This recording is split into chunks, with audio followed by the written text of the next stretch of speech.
Hello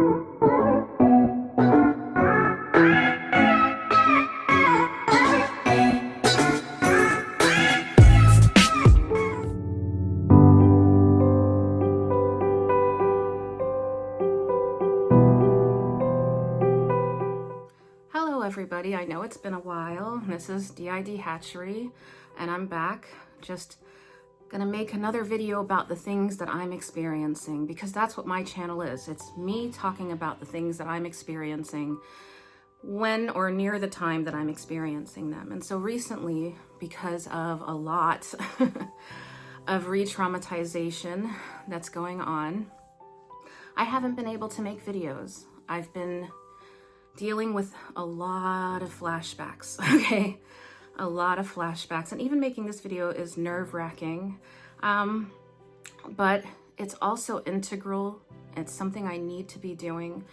It's one of the only places I get any self-esteem in my life, okay? So it's not like I can just drop it that easily, and I don't intend to drop it.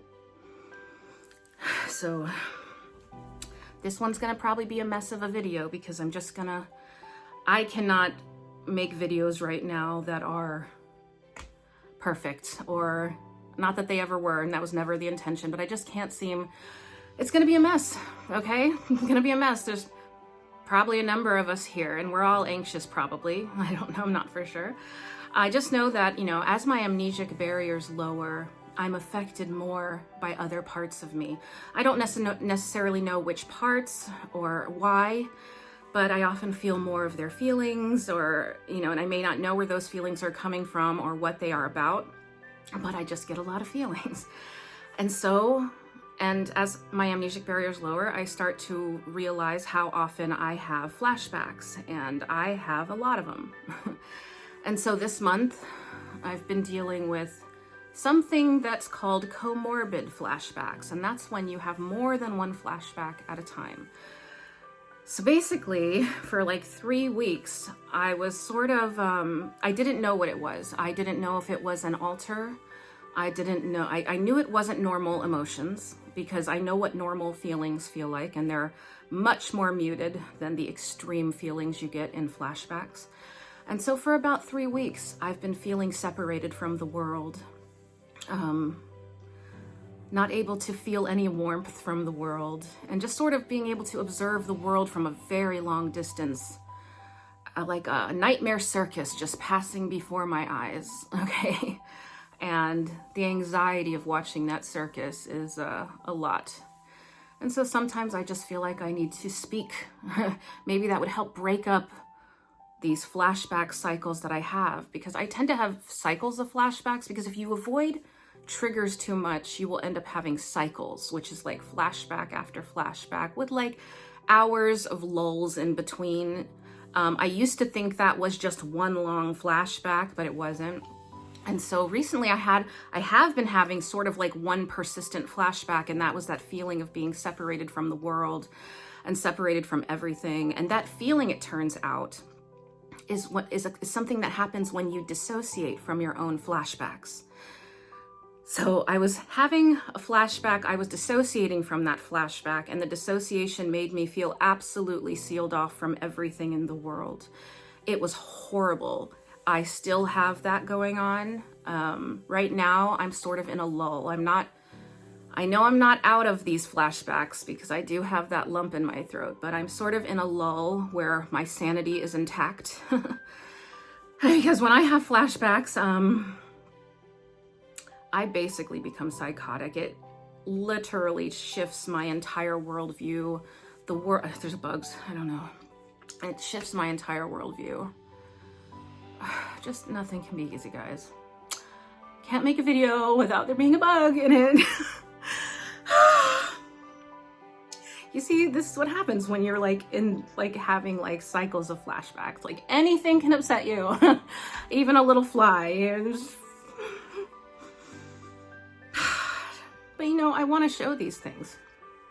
I'm trying to teach people about the experience of having trauma and having DID, and how it doesn't just look like the movies, and there's a lot of, it's a PTSD, it's PTSD. DID is PTSD. It's a very severe form of PTSD.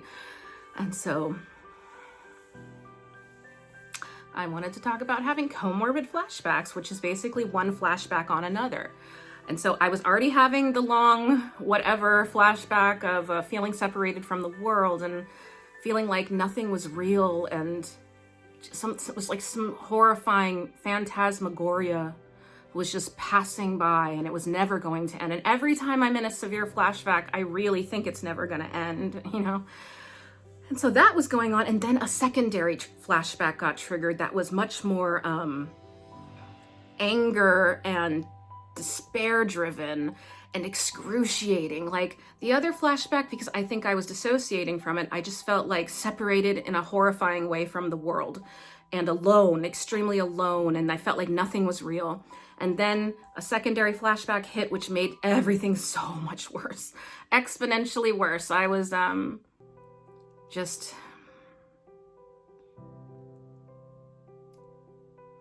it's hard to talk about. It's just horrifying. It's just awful. It's awful. It's awful. It's awful. I've been like sort of staying in a triggered state, unable to get out of a triggered state because certain triggers are in my face all the time right now. And so it's hard to see. I have not made a video for a month because I knew I couldn't keep it together. And here I am thinking, this is the moment. I'm going to keep it together. I got my dukes up. I can do it. But if I don't do it now, I might never do it. And I have never stood down from something just because it scared me. Sometimes things are more important than your fears.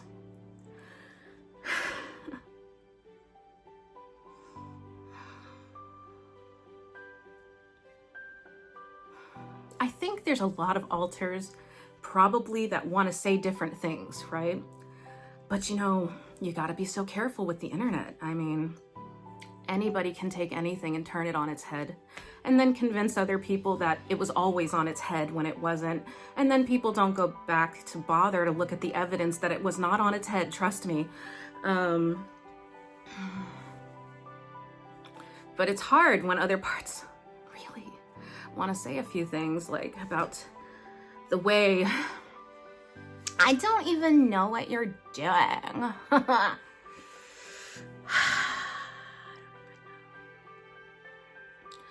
God, I'm just losing track. I'm losing track. Okay. Well, this is what it looks like when you have DID and you're under stress and you're trying to do something. This is what it looks like when you're trying to do something you really want to do, and a lot of parts really want to do, and even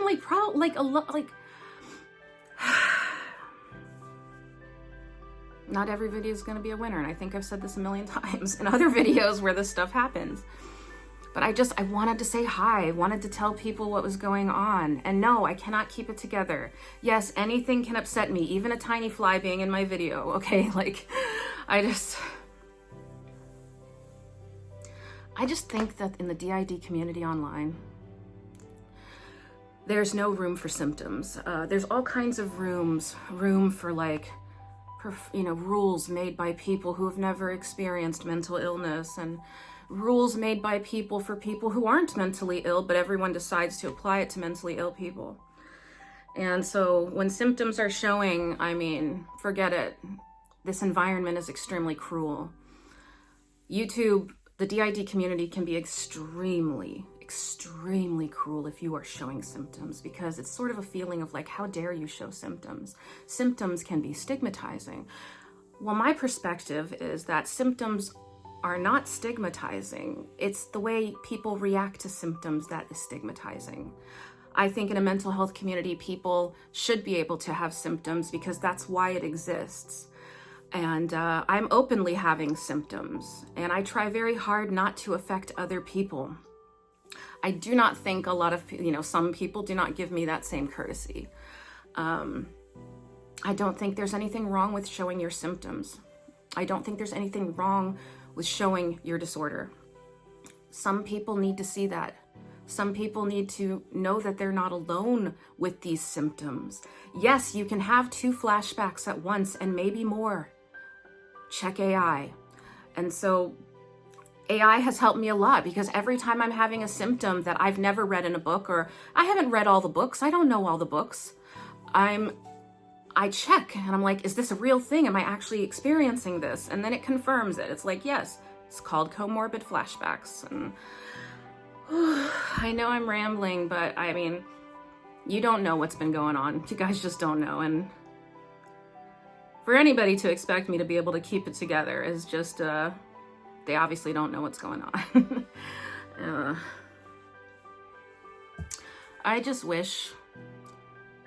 I wish we had a better DID community.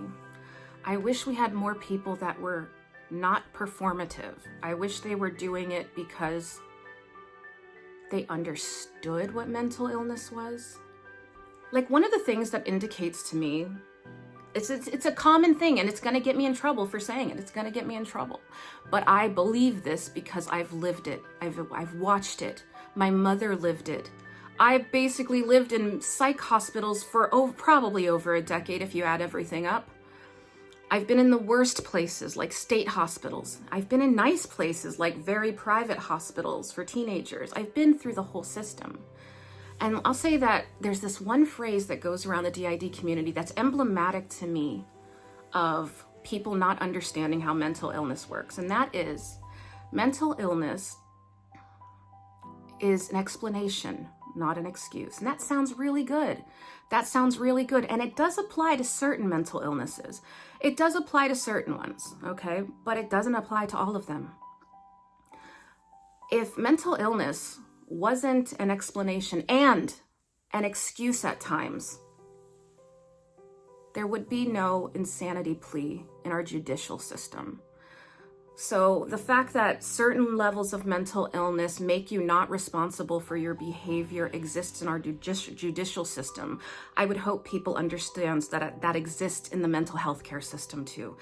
I remember when I was in the state hospital, and this is state, not your little fancy little public facilities, the really brutal ones, state hospital, there was a patient that had to wear diapers, and she would just tear them off and rub them all over the chairs and the walls, and it was totally disgusting because you're trapped in an airless room with this person. But I didn't get mad at her. I didn't say, why are you doing that? You are responsible. You need to be more responsible. That would have been pointless. It didn't apply to the situation. I could have never said to her, be more responsible. Don't wipe your diapers on the wall.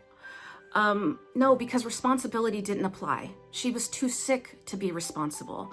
There were at times that my mother was too sick to be responsible. I never blamed my mother for anything she did while she was ill because I knew she had no idea what she was doing and she couldn't remember it afterwards because it's illness. She had no responsibility because she did not know what she was doing. So I do not believe that it's not an excuse and an explanation at times. It depends on the illness, it depends on the severity. And in a mental health community, people are gonna have symptoms. It's as simple as that. It's as simple as that.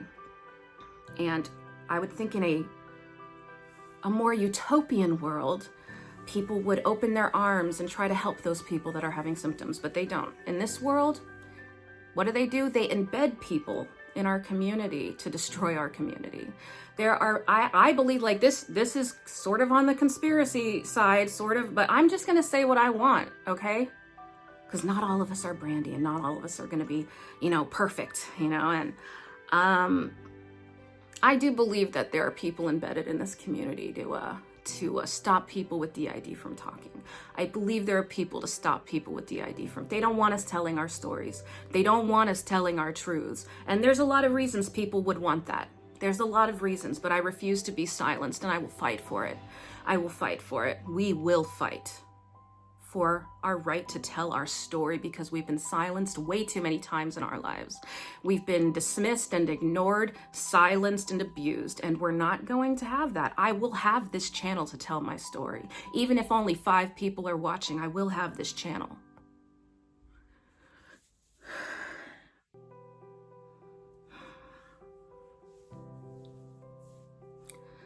So I'm just a little confused right now. I knew this was going to be sort of like a messy video, and maybe all my videos will be messy until I recover from these flashbacks. I don't have any idea what I've been saying in this video, really. It's sort of like as the words come out of my mouth, they just like out of my mouth, out of my ears, nowhere in my head. Trying to just know that you're not alone, people. If you're having a frazzled, crazy DID day and everything's confusing and you're disoriented and you're dissociated, you're not the only one here. And that's another big part of my channel. I want people who really have this disorder not to feel alone, and do not be ashamed. You cannot help what is happening to you. And just so you know, just because a mob says something, it doesn't mean it's right.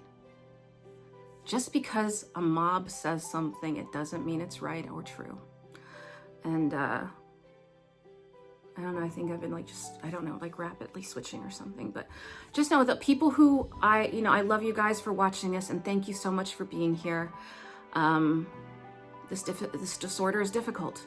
It's difficult. Even for the strongest of us, and people with DID are some of the strongest people in the world.